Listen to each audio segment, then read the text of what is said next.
रात के 3 बजे है और महाकालेश्वर मंदिर में एक तरफ जहां पर भस्म आरती की तैयारी चल रही है, भस्म आरती हो रही है, वहीं दूसरी तरफ इस बार एक नई व्यवस्था की गई है। महाकालेश्वर मंदिर में जो देश भर के श्रद्धालु आते हैं और भस्म आरती में उन्हें अनुमति नहीं मिल पाती, तो उनके लिए चलित भस्म आरती की यहाँ पर नई शुरुआत की गई है। आप देखिए रात में 3 बजे यहाँ बड़ी संख्या में श्रद्धालु दर्शन कर रहे हैं और इस चलित भस्म आरती के पीछे सबसे बड़ा कारण यह है कि जो महाकालेश्वर मंदिर में जो बैठने की व्यवस्था है वो लगभग 2000 श्रद्धालुओं की है, लेकिन यहाँ पर बड़ी संख्या में देश भर के शिव भक्त सावन के सोमवार में भगवान महाकाल की भस्म आरती में शामिल होने के लिए आते हैं। ऐसी स्थिति में शिव भक्तों की भावना को ध्यान में रखते हुए बिना अनुमति के महाकालेश्वर मंदिर में चलित भस्म आरती के माध्यम से दर्शन कराए जा रहे हैं। हमारे साथ महाकालेश्वर मंदिर समिति के प्रशासक और IAS अधिकारी मृणाल मीणा जी हैं, जो कि पूरी व्यवस्था के बारे में जानकारी देंगे। सर, ये जो चलित भस्म आरती है, इसका क्या उद्देश्य है? जैसा कि आप देख रहे हैं कि हमारे श्रावण के प्रथम सोमवार की अभी भस्म आरती चल रही है और बैठक क्षमता क्योंकि हमारे पास मंदिर में सीमित रहती है, तो जब जिन दिनों पे ज़्यादा भीड़ आते हैं, दर्शनालुओं की संख्या ज़्यादा होती है, उन दिनों पे हम चलित भस्म आरती की व्यवस्था रखते हैं। जैसा आप देख रहे हैं कि अभी एक पूरे कतारबद्ध तरीके से यहाँ पे निःशुल्क तरीके से जो लोग बाहर से आते हैं उनको कार्तिक मंडप से क्योंकि दर्शन भी अच्छे से हो जाते हैं और भीड़ को मैनेज करने के लिए हम चलित भस्म आरती की व्यवस्था रखते हैं, जहाँ पे 4-5 रोज में पीछे हम कार्तिक मंडप को खाली रख के वहाँ से दर्शनार्थियों की एंट्री करा के दर्शन करा के और उनकी एग्जिट कराते हैं। और उसके बाद में जो हमारे मंदिर परिसर में LED स्क्रीन्स लगे हुए हैं बड़े बड़े, वहाँ पे बैठ के कुछ लोग जो और भी भस्म आरती देखना चाहते हैं तो वहाँ पे बैठ के उसको आराम से देख सकते हैं। सर, कितनी बड़ी संख्या में चलित भस्म आरती में श्रद्धालु दर्शन कर पाते हैं भस्म आरती के? वो उनकी संख्या पे डिपेंड करता है, लेकिन 7 से 8 हज़ार तक की संख्या में यहाँ पे चलित भस्म आरती में दर्शनार्थी का हमारे भस्म आरती के पीरियड में दर्शन कराने की व्यवस्था रहती है, जो आराम से करके निकल सकते हैं उस तरीके से। ये थे महाकालेश्वर मंदिर समिति के प्रशासक, जिन्होंने बताया कि बड़ी संख्या में श्रद्धालु आते हैं भगवान महाकाल की भस्म आरती में सम्मिलित होने के लिए, लेकिन एक सीमित दायरे में सीमित संख्या में श्रद्धालुओं को बैठने की व्यवस्था है। उसके अलावा जो श्रद्धालु दर्शन करने के लिए आते हैं उन्हें चलित भस्म आरती के माध्यम से दर्शन कराया जाता है और ऐसी स्थिति में जो श्रद्धालु हैं वो काफ़ी खुश हो जाते हैं। देश भर के श्रद्धालु यहाँ पर आए हुए हैं। आप कहाँ से आए? दिल्ली से। दिल्ली से आए जी।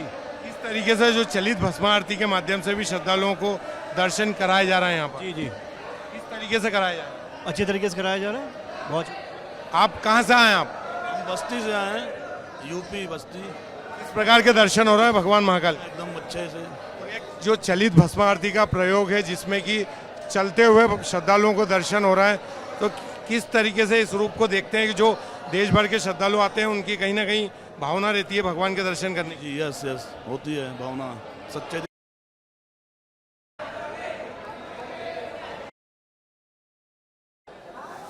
किस तरीके से आपको चलित भस्म आरती के दर्शन हो? अच्छी तरीके से हुए। ये नया प्रयोग है, इससे श्रद्धालुओं को जो दर्शन करने के लिए आते हैं उनको लाभ मिल रहा है? हाँ, मिल रहा है लाभ तो। बड़ी संख्या में श्रद्धालु यहाँ पर आ रहे हैं। रात के 3 बजे है, रिमझिम बारिश हो रही है, लेकिन श्रद्धालुओं की आस्था में कोई कमी देखने को नहीं मिल रही है। यहाँ पर 2 प्रकार के रास्तों से चलित भस्म आरती के दर्शन कराए जा रहे हैं। ऊपर से रिमझिम पानी बरस रहा है, लेकिन श्रद्धालु यहाँ बड़ी तादाद में यहाँ पर आ रहे हैं। भगवान महाकाल की छोटी सी झलक पाकर भी वे खुश हैं। उन्हें इस बात का संतोष है कि वे उज्जैन में भस्म आरती के दर्शन करने आए थे और उनकी मनोकामना पूरी हुई है। देखिए आप किस तरीके से लगातार जो कारवां है भस्म आरती का वो चलता जा रहा है और श्रद्धालु दर्शन करके। आप कहाँ से आए?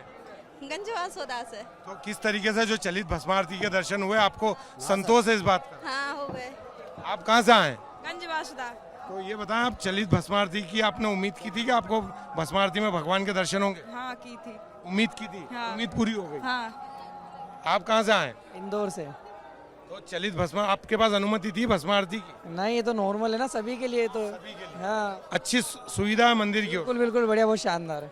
ये श्रद्धालु है जिन्हें इस बात का संतोष है कि बिना अनुमति के उन्हें राजाधिराज भगवान महाकाल के दर्शन हुए हैं और उनकी जो मनोकामना है सावन के सोमवार भगवान की भस्म आरती में शामिल होने की, वो पूरी हुई है। सावन के पहले सोमवार भगवान महाकाल के दरबार में देश भर के श्रद्धालु भगवान की एक झलक पाने के लिए आए हैं। भस्म आरती को लेकर अभी शुरुआत होने वाली है और देश भर के श्रद्धालु भगवान महाकाल के दरबार में इंतजार कर रहे हैं किस तरीके से आज भगवान महाकाल का श्रृंगार होगा और भगवान महाकाल को किस तरीके से आज सजाया जाएगा। देश भर के श्रद्धालु इस पावन महीने का वर्ष भर इंतजार करते हैं। आप लोग कहाँ से आए? यमुना का हरियाणा। आज किस प्रकार के दर्शन भगवान महाकाल के? आज बहुत सुंदर दर्शन होंगे। आज सावन का पहला सोमवार है। बहुत दिनों से तमन्ना थी, आज ये तमन्ना पूरी होगी। भाग्यशाली हैं आप। भाग्यशाली, बहुत भाग्यशाली है। कहाँ से आए? यमुना का हरियाणा। यमुना का हर साल आते हैं? पलवल हरियाणा। हर साल आते हैं। आप कितनी बजे से आप लाइन में लगे? मैं 2 बजे से लाइन। देखिए आप किस तरीके से यहाँ पर जो देश भर के श्रद्धालु हैं वो कई घंटों से भगवान की एक झलक पाने के लिए लाइन में लगे हुए हैं और श्रद्धालुओं का ऐसा मानना है कि सावन के पहले सोमवार भगवान महाकाल के दर्शन और भस्म आरती के दर्शन, इसको लेकर वे अपने आप को सौभाग्यशाली मान रहे हैं।